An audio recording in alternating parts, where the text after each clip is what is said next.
So obviously there's going to be some great benefits to this. What are a few of them? Well, we kind of hit on it a little bit earlier, but as we start to see families that have either aging parents or aging adult children, right, this is a potential opportunity for them to have their own living space, also be on that same property though to help take care of one another on there. So that could be a benefit that we see. That'd be great. And additionally, you know, it gives people the opportunity to create an income stream from their home. Oh, sure, for rental. Yeah, I mean, I know, you know, a lot of single women that are older, maybe husbands, you know, have passed or, you know, whatever else.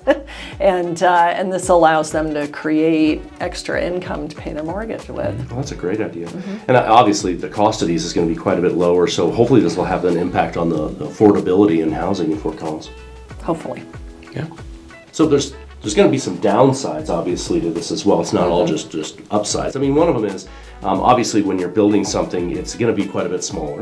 It might feel a little bit cramped to people. It's going to be more of the tiny house kind of feel. Usually, you're not building 1,800 square feet as an adjoining structure, so that's definitely going to be one of the downsides to this. I think something else that's important to think about too is before going down the road of building this or putting it on there is definitely talking to your insurance professional and seeing what implications that might be with that as well too. Right. And you'd also have to do quite a bit of research into the zoning requirements, into the building requirements. Even if the zoning goes away and they change those rules, you're still going to have to conform to all the building permits and so forth, and you just can't, like, as you mentioned, slap a shed out there and call it a mother-in-law apartment. Yeah, and like I said before, I mean, I think it's having an open mind and being adaptable for when some of these changes continue to happen. Right. And keeping up on those so that you don't make a plan today and a year from now it's completely changed. And of course you're going to have more maintenance, you're going to have more upkeep to the units. That's going to be a requirement. You can't let them get run down in the backyard. It's going to be the same as your property.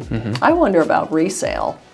Sure. Yeah, especially if it's a real customized property. You built it for an aging parent and so forth, and now you want to sell it and they want to use it for an adult child or something. That could definitely have a downside. It could have an upside as well. But yeah, that's very true. Yep.